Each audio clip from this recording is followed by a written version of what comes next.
Sunday. And tomorrow starts the Battle of the Bookish training camp, where we're doing a bit of a creature catch. So basically anything that I start tomorrow and get done before Sunday basically will count, and I'll just throw it and see what sticks basically. But want to give you guys an update on where I'm at with all my books. So I read a little bit last night, and I basically read ACOTAR, Golden Sun, and The Daughters of Izdihar. So today I'm going to start with Starling House. But in ACOTAR, I'm currently about 45% of the way through the book. I'm on page 206 right now. In Golden Sun, I'm like nearing the end of it. I'm on page 370, and I've only got probably like 70 pages left-ish. In The Daughters of Izdihar, I didn't make much progress with this one last night, but I did get to page 126. And so I did make some progress in it. I just had like a really short sprint for that one that I did. But today I'm gonna get started with Starling House, get going on that. I'm currently on page 89 of that, and then I would also like to get to Blood Scion, and probably get through another round of sprints with these books, because I'm not really doing anything else today. I am home for the rest of the day. I might join in on Breeze sprints tonight, which is in a few hours. But yeah, that's kind of the plan. My plan is to hopefully get through most, if not all of these this week, and at least get started on a couple books for Battle of the Bookish. So if I look at my TBR for the month, I think I decided I was going to start with Bright Red Fruit, which is not counting for Orillium, but would count for Battle of the Bookish, because basically anything will count as long as you can get it for either page points or 4 page points and a prompt. And then after that, what I would like to maybe start would be Lore Olympus, which would count for one of my things for Orillium. And then probably either If I Was Your Girl or Normal People would be like the third one. But yeah, we'll kind of see how things go over the course of the week. I do need to still, though, look at the lore prompt thing for Orillium, which is basically to reread the Legend of Dia. And then there's some stuff going on in the Discord that's involving it, and so I want to get myself acquainted with that and figure out what's going on, because there, like I said, there's been some stuff released that I'm like, I would like to know what's going on with that. So we're gonna go through and read that real quick while I'm waiting for my video to export and while it's uploading to YouTube, and we'll kind of just go from there. So I'm gonna read this real quick and then figure out what my next thing to do is and go from there. So it's been a few days. I've forgotten that I was vlogging this week. So what have I done in the last handful of days? When was the last time I talked to you all? I don't fucking know. One thing though I will say is I did finish 2 books this week. I finished Golden Sun, which I gave a 4 out of 5 stars to, and I finished Starling House, which I gave a 4 out of 5 stars to. Now, Golden Sun I really liked. I loved the way that, of course, my battery's gonna die. Of course it's going to. So, anyway, Golden Sun was cool. Really liked the way that that story ultimately wrapped up. And I'm excited for book 3. And Starling House, super slow, but the ending kind of made up for some of it. So I'd be interested in reading it again, because I did like some of the elements that were involved in it, with it being a little bit on the paranormal side. But it was really slow in the beginning, and I found a lot of questioning of like, why do I care about this kind of thing? So anyway, I'm gonna switch over to my phone real quick and we'll continue this. All right, I said screw it. I went and got my other battery. So let's continue this conversation. So yeah, finished Golden Sun, finished Starling House. I haven't started anything new yet, but I'm going to be replacing those with If I Was Your Girl by Meredith Russo and Bright Red Fruit for Brandy's book club. Oh, I'm out of breath coming up and down those stairs. I have some stuff I have to do up here. I'm going to be filming a video, which will be my quarterly unhaul, which you guys will see on Wednesday by the time this video goes out. And I've got a TikTok video, a couple TikTok videos I'd like to make for stuff. So yeah, and I have gotten one wax melt set done that is pretty much cured, and I'm debating on whether to make my next one, because technically I'm like a day behind on my stuff, but I have like 2 weeks of room. If I was to do one product every day, I have 2 weeks of room before this event that I'm going to in June happens.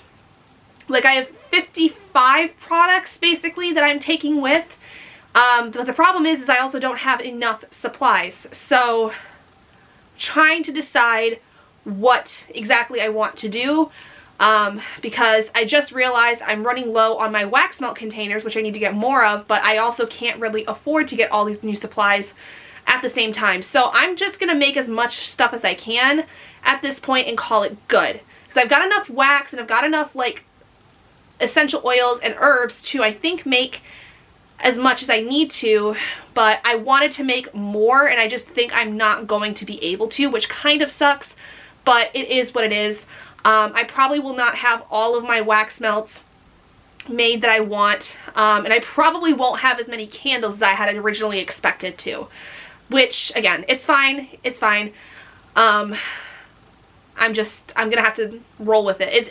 I was planning on basically doing this thing where, like, I would have the individuals and then I would have bundles, but I don't know. I think I'm just gonna bundle when able to at this event, because for one, that is a lot of products. Like, that's probably gonna be close to like 300 to 400 individual things, with all my spell candles in the 4 ounce and the 8 ounce, all my wax melts, as well as all my travel spell jars, my necklace spell jars, and my shake spell jars. So I don't know, I'm taking it day by day. I think I might then just wait until tomorrow to make my next set, because if I do it now, I'm gonna freak myself out. I don't know why, I'm just know that that's gonna happen. So yeah, tomorrow I need to make my Mabon wax melts, and I need to make 6 of them. I've got enough to do that. I've got enough to probably make anywhere between probably 15 to 20 more wax melts, which kind of stinks that I'm not gonna be able to make all of them, but it is what it is. I'll probably be able to make a majority of my 8 ounce candles, and I do think I'm gonna be able to make pretty much all of my 4 ounce candles, which will be good. And I think I can at least make most of my shake jars. I definitely can make enough of my travel jars. I don't know about the necklace ones though, because I have a very limited amount of little bottles for those. So we'll kind of have to see, but I'll figure it out. We'll take it day by day, see how much we end up, you know, making.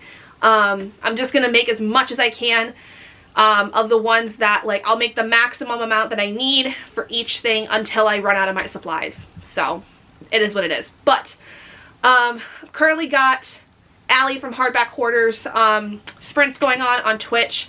Brandy, I know, is also sprinting, and I'm debating on going and joining that, but I think I'm going to wait at least until I get done with my stuff for today. So yeah, I've got too much running in my brain. The last couple of days have been, honestly, where yesterday I had a really rough day at work where I just had a lot of issues with a couple of students that I was working with, that I was working specifically with their behavior issues. And then my kid at tutoring yesterday was a little bit unfocused, and so it was really irritating. So I came home and I would just put my head down and just did some work. I told my husband, I was like, I just need to throw myself into some work that I enjoy, because I don't want to exist right now. I do not want to communicate with anyone else right now. I just want to be left to myself. And today is not so much that kind of a day, but last night what happened was I just sat and I fussed and I stressed over the fact that I don't have enough supplies for me to make every possible thing that I want to have every possible chance of having the stock that I want at this event, which I'm only going to be there for 4 hours on one day, and it's very likely that no one's going to want, or very few people are going to walk by and actually purchase anything, because a lot of times at these vendor events, you're very lucky if you get, you know, more than 10 people that in a 4-hour span purchase from you. And it would have to be something where, like, you know for a fact people are going to be buying these things from you. Now, I have high hopes, but I'm starting to realize that this idea of me making more than what I probably need is not going to be great for me. I don't know. I'm like, kind of feel like I'm rambling, kind of feel like I don't really know what I'm saying, feeling like I'm just tired, truthfully. And not tired of like doing what I'm doing and not tired of my business, but I'm just like, I just want to take a nap. Like, seriously, I just want to take a nap. But I don't want to at the same time. I want to get some stuff done. Once I get my quarterly unhaul film, it's pretty much it. And then I can spend the rest of the night reading, which I think at that point I'll join in on Brandy's sprints. We'll see. I may stay with Alix. I don't really know at this point. Kind of just like, I don't really know what I want to do. I'm kind of like in this state of paralysis almost. Anxiety paralysis. It's so very much fun. But anyway, as far as how I'm going with the books that I'm in the middle of, I am, let's see, I'm working on ACOTAR, which I am 63% of the way through. I am 82% of the way through The Daughters of Izdihar, and I'm 53% of the way through Blood Scion, which all of them I'm enjoying. ACOTAR is a reread for me, so like that's not a surprise.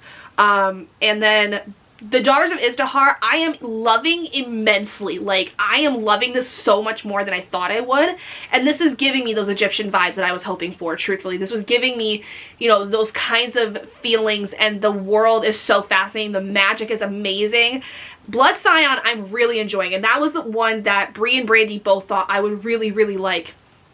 And I'm really enjoying it. It is a very heavy book, though.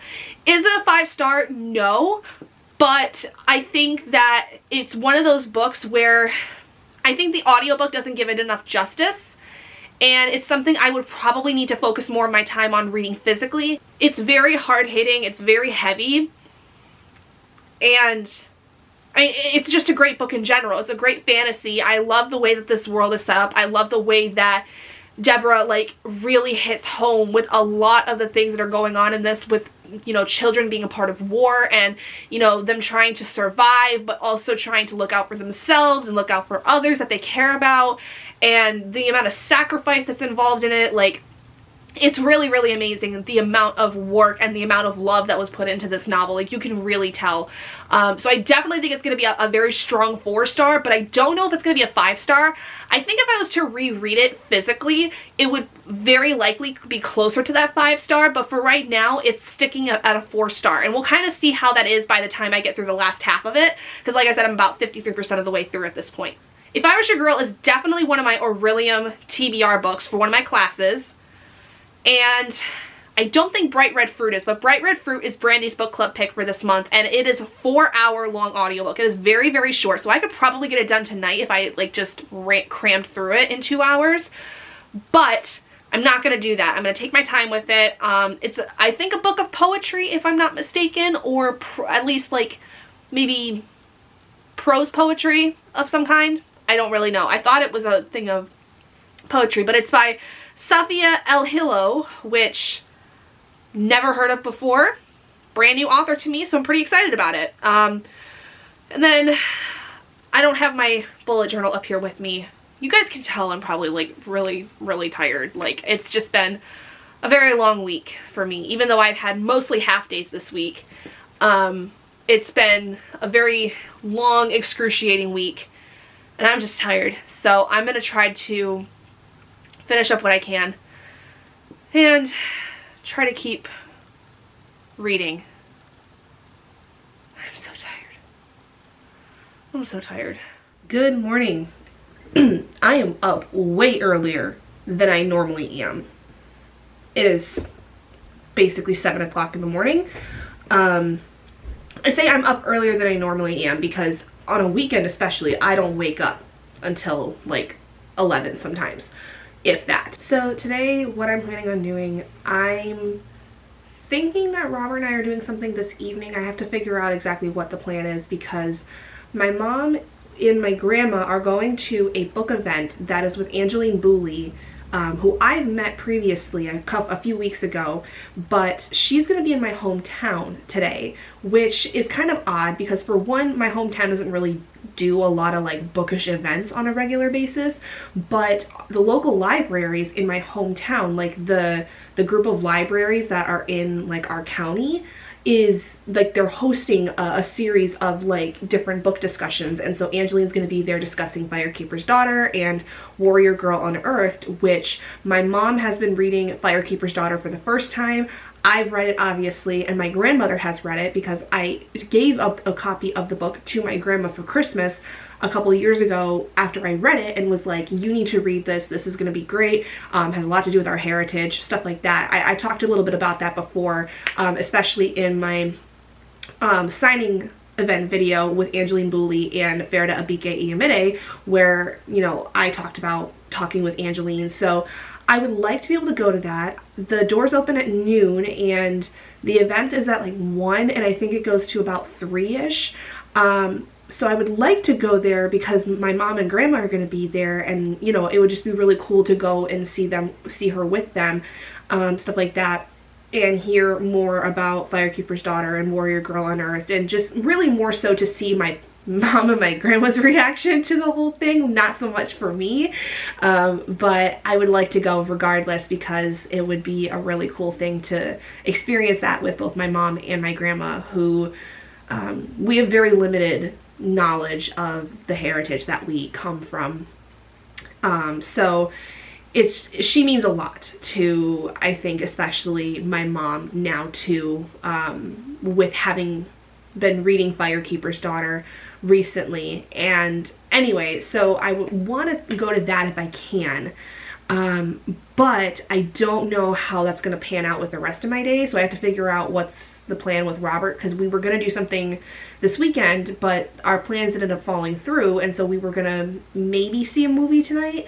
I don't really know. I do need to also get groceries at some point, just a handful of things, nothing like super crazy, just basically stuff to get me through next week.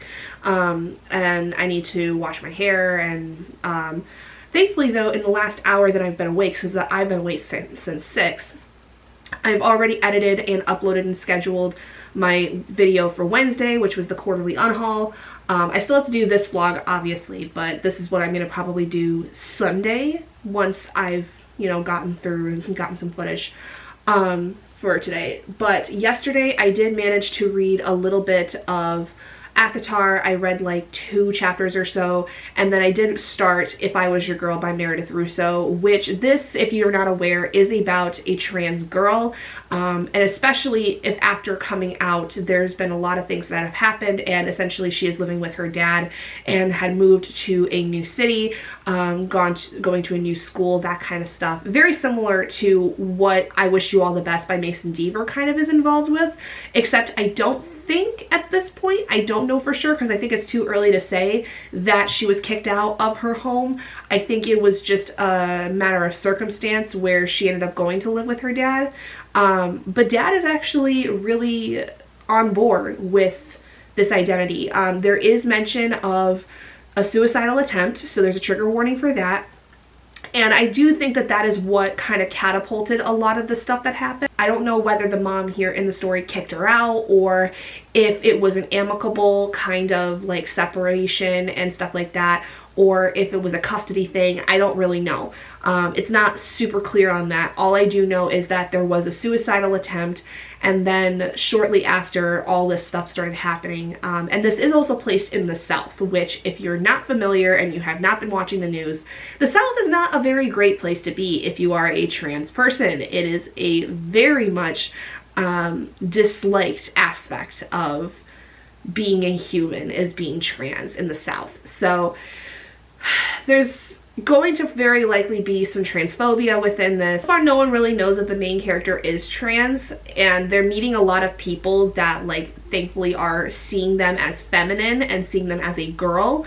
Like, there's an instance where this guy is really attracted to her, that she goes to school with, but nobody knows that she's trans. Nobody knows that, you know, she was born a boy initially and transitioned into a girl and has been taking medication for it and stuff like that. There is also mention of the certain medications that the character is taking, and yeah, so far it's pretty good. I thought for some reason this was a memoir of sorts.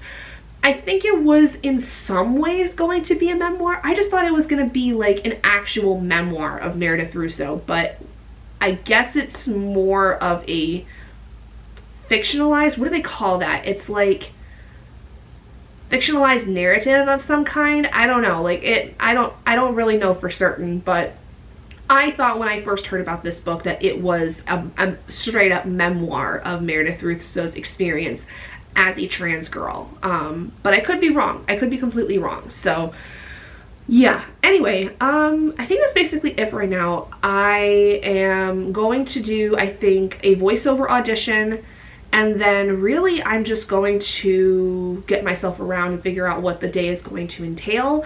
So we'll kind of figure that out. I think I'm gonna do a wax melt too before I leave, but I have to clean out, I think, the spout on my vat because it would not last night at all pour anything out, and I think it's because there's so much stuff built up in it that it needs to be cleaned out. So I'm gonna try to see if I can clean that out, and hopefully then I can get one of my wax melts made too before I leave, if I do leave this morning to go to the book discussion with Angeline Booley. But anyway, I'm gonna go ahead and get started with my work now that I've been awake. I also have therapy at 11, I almost forgot. So I have to get everything done basically by 11. It's gonna be tough. Okay. Alright, I guess I'm gonna go figure out what the heck I'm doing today first and then go from there, because if I know what's going on, then I can try to plan things out a little bit better. Such is my life. Anyway, I will talk to all you guys later when I've made some progress and everything.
Alright, happy Monday, everybody. I woke up this morning with a migraine, so I didn't go to work, but I only was going to be working half the day anyway, so I ended up sleeping until about the time that I would probably be getting around to leave work today. I feel better, kind of. Like, I still have a bit of a headache, but kind of like trying to take it easy best I can. I do have a lot of work I gotta do today though before I go to tutoring, but thankfully we've decreased from a full-on migraine to more of just like a small headache, which is good. That's a huge amount of progress. But I forgot to end off last night because my camera died while I was doing sprints, but I did manage to get a lot read yesterday, which is probably why I have a bit of a migraine today. I'm not gonna lie, I think I definitely overdid it the last couple of days, so that sometimes will cause me to have like a really bad headache the next day.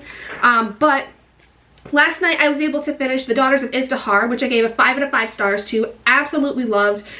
This was everything I was hoping for with this book, and so much more. Like, I really want to get book 2 now because book 2 is out, and I want to know what happens because something happened to one of the characters at like the very last minute, and now I'm a little worried for them.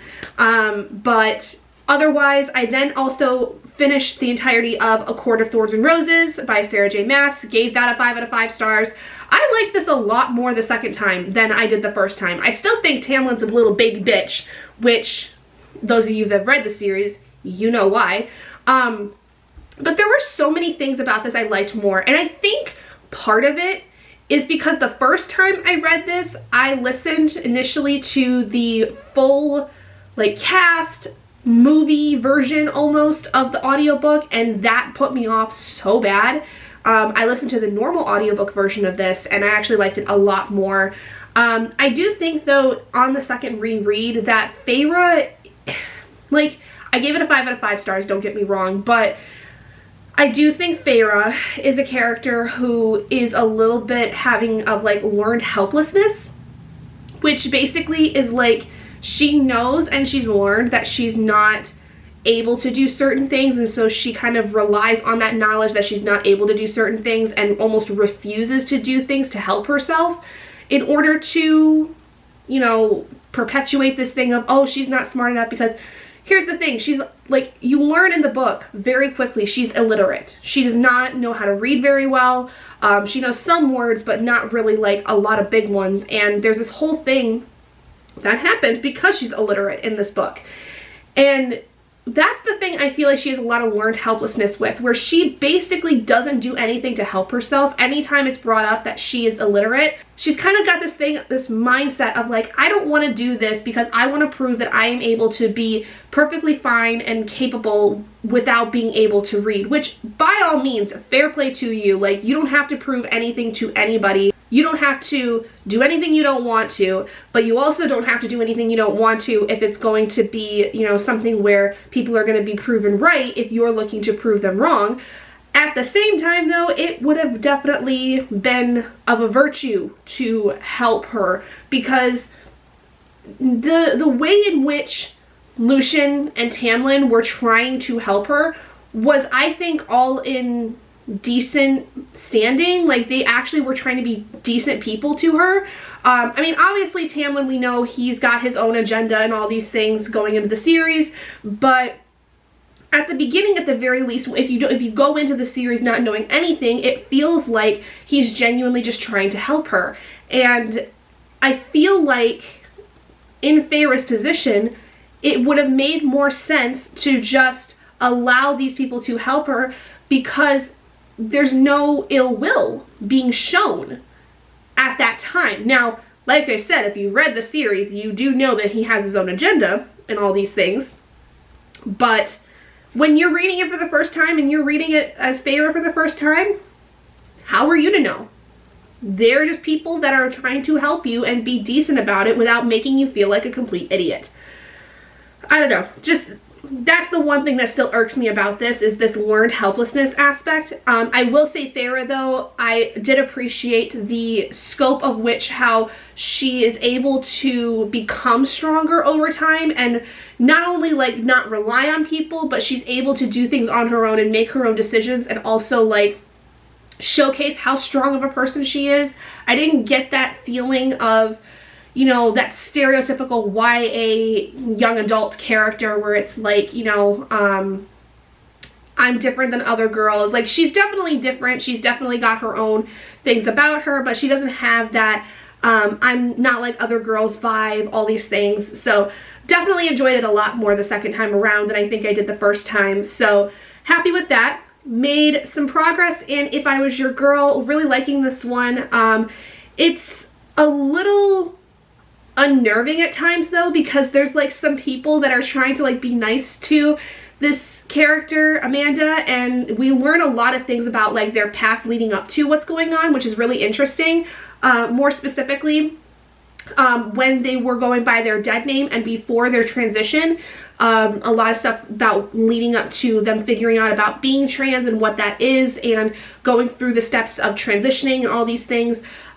There's some things that, though, like I said, are a little unnerving, because it kind of is one of those things where as you're reading from the perspective of a trans person who is not necessarily out to a lot of people and is in a new school, there's this constant state of worry of like, is somebody gonna know? Is somebody gonna know that they're trans, and is something going to happen to them because they're trans? Like, it's almost like this secondhand fear for this person, because I know they're trans, I know what they've gone through to a certain extent, and I worry for them, you know, with these new people. Are they going to get found out? Are they going to be, you know, traumatized by that? Are they going to be attacked for being trans? Like, it's a terrifying thing, and I'm not even the person that is involved in that community specifically. I am not a trans person. I am not someone who has gone through that horrifying, you know, crazy experience of being trans and transitioning, and yet I feel so much for this character, and it makes me sick to my stomach sometimes reading it, but it is what it is. Then, because I finished The Daughters of Izdihar, I got started with the Bromance book club by Lyssa K. Adams. This, I'm loving it, don't get me wrong, but I am so beyond annoyed with Gavin and Thea. Like, I am annoyed at both of them, because Gavin obviously is a character. If you don't know about this series, it's a companion series where it follows multiple different men who become a part of this book club that they call the Bromance book club. And the point of it is that they are all coming together to read romance books to help them understand their wives better, help them understand their relationships better, and basically use these romance books that are written by women looking for, you know, these kinds of things in relationships to basically help them out in their marriages. Most of them, when they come to this book club, their marriages are on the brink of divorce or anything like that. And Gavin, our main hero in this story, he is going through that. His wife has basically asked for a divorce. They have they have a set of twin girls who are about 3 or 4 years old. They're preschool age, basically. And Gavin finds out, and this is in the synopsis, so this isn't a spoiler or anything, but Gavin finds out, and part of the reason why the topic of divorce comes up is that his wife has always faked their orgasms. And essentially, this has led to their divorce because there's a lot of things about Thea that she's let go of, that she wanted to, you know, really keep a hold of, that she had before this relationship and before getting pregnant, and things like that she's let go, that she's kind of like, I'm sick of this. I'm sick of being the baseball player's wife. I'm sick of doing this and this and this. I don't want to be a part of this world anymore. I don't want you anymore. I'm sick and tired of you and your stupid antics. I'm done with it. And so she asked for a divorce. And Gavin obviously doesn't want that. So his buddies basically pull him into this Bromance book club, which is like super hush-hush. It's like for the top alpha males kind of thing. And he starts reading this romance novel called Courting the Countess. It's a Regency romance where the main character in that is trying to win back his wife, who essentially is just in it for the baby and the ability to go live on her own with the child and never have to see this man again because she doesn't love him, she doesn't feel connected to him, she feels like she's just there to be an object, basically. And so when Gavin starts reading this book, he starts to kind of figure some things out of how he can start to win back his wife, and makes an agreement with her that essentially if he can win her back by Christmas, which is about a month away at this point in the book, if he can win her back by Christmas, you know, they will continue their marriage. If not, he is then basically going to give her anything she wants when it comes to divorce, you know, sign over anything that she wants, give her as much child support money as she asks for, no questions asked, basically. But he pretty much is not going down without a fight. The reason I am so mad at both of these characters is that this is seriously like a lot of miscommunication, and this is one thing I know that a lot of people really dislike about this is the lack of communication. Because, okay, on Thea's point, she could have said so many things to him about how she was feeling and what she was doing. However, at the same time, with Gavin having been gone so much with baseball and everything like that, I understand why she would feel like she couldn't say anything to him, because she doesn't want to, you know, ruin his, you know, his day or whatever, or bring him down in any way when he's on a hot streak.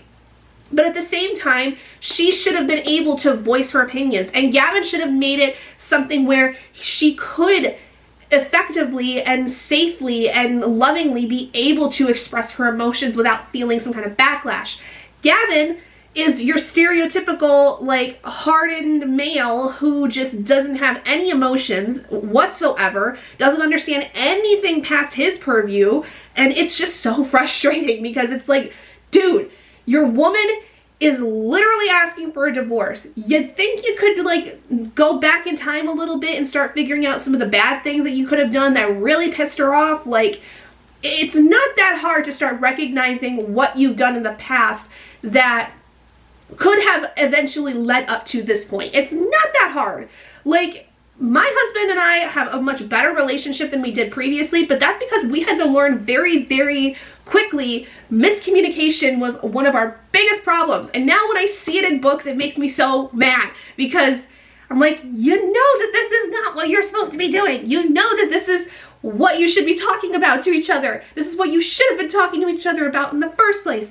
And now I'm getting all worked up and giving myself an even bigger headache than I already had. And I ended up getting through more of Blood Scion. I'm nearly done with this one. Really loving this.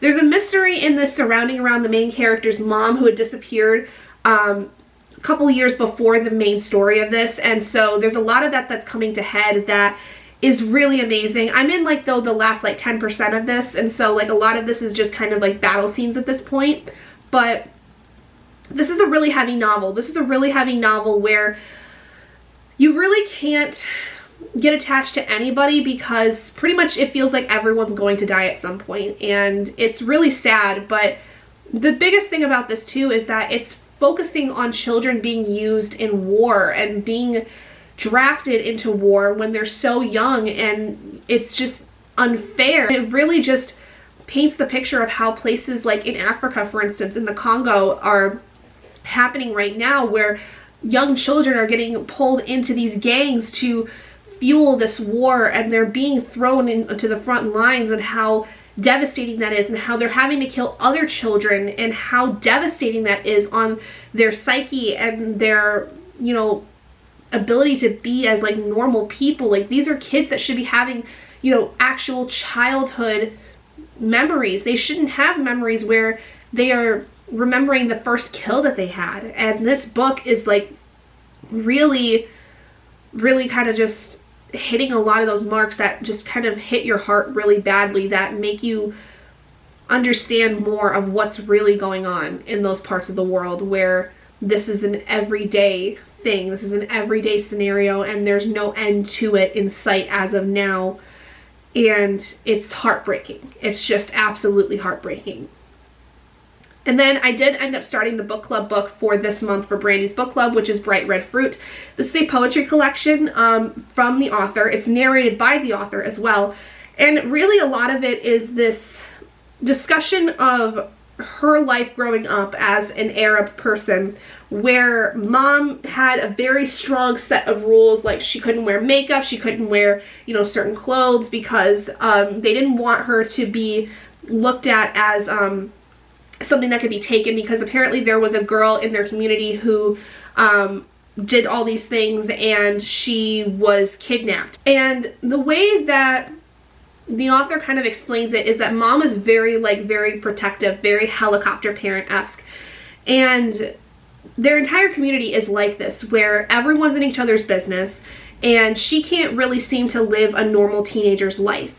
And it's a lot of this idea about what is a woman's agency in the world, and especially in the kind of community that she grew up in. You know, there doesn't seem to be much agency. There's not really an ability for her to express herself. There's not really an ability for her to even, like, shave her legs, for instance. Like, she can't even shave her legs because of some, you know, misconception of the fact that that's, like, calling out to somebody about her promiscuity or her whatever it is. And it's one of those kinds of things where this is, like, in some ways maybe a little fictionalized, but an account of this author, this poet, who essentially is telling their story and how they are connecting to the story of Persephone, which on the cover you'll see there's a character who in drawing that has a pomegranate, because at the very beginning of the collection there's this kind of comparison to Persephone, where Persephone is not really able to do things on her own. She's, you know, it's either her mom's telling her what to do, or she's having to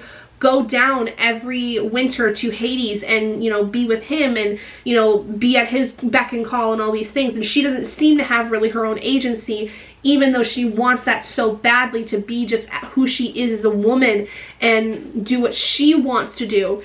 And the poet in a lot of ways connects to her in those ways. And so this whole collection is really, it very much reminds me of, like, how Ellen Hopkins writes, for those of you that are Ellen Hopkins fans. It's not necessarily like a sequential happening of events, but the style in which this is written is very similar to that, where it's shorter poems that kind of, like, seem like they're just, the whole thing is telling the actual story. It's not like a traditional set of poems where it's, you know, different poems about different things that all involve, like, a certain theme of some kind. It's quite honestly more of fictionalized accounts of what may have happened to this poet that are told through poems. Like, also Elizabeth Acevedo is another really good example of this. Elizabeth Acevedo has several books that are in this format where the poetry is essentially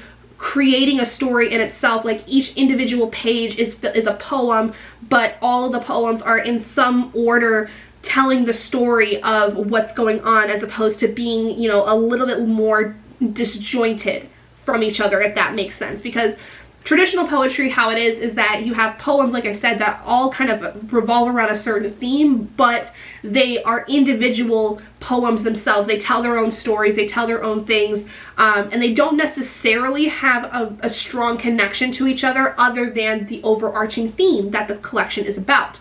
This, like with Elizabeth Acevedo and like with Ellen Hopkins, is more of the poems are just chapters of the story, and they're telling the different pieces of the existence of the author or the character to a certain extent. So really, really good so far. I'm about 50 minutes into this. It's a really short audiobook too. Like, I think the book is like 4 hours long, and that's pretty typical for these more fictionalized kind of like poetry style pieces, like with Elizabeth Acevedo and like Ellen Hopkins. I though am on 2.5 speed, so it's going to take me a little less than 2 hours to get through the rest of it, or at this point now probably less than an hour and a half. But yeah, that's basically everything I'm in so far. I'll basically be starting this back up on today, actually, because I'm ending this video here for now, because I spent the last 20 minutes basically talking about all the books that I'm reading and some of my thoughts on them. The Bromance book club is for my animal studies class, and If I Was Your Girls for shape-shifting. My plan is that now that I finished ACOTAR, I will be moving on to Lore Olympus Volume 1, which will be for my astronomy class. So I am trucking through as fast as I can. I'm super happy with the progress I made just yesterday. Like, I read over 500 pages yesterday alone, and then almost an hour worth of an audiobook. So very happy with that. I'm going to basically stop this here and start up the clips for next week, but hope you guys had a great week. Let me know how you guys are doing with your reading if you're doing Orillium.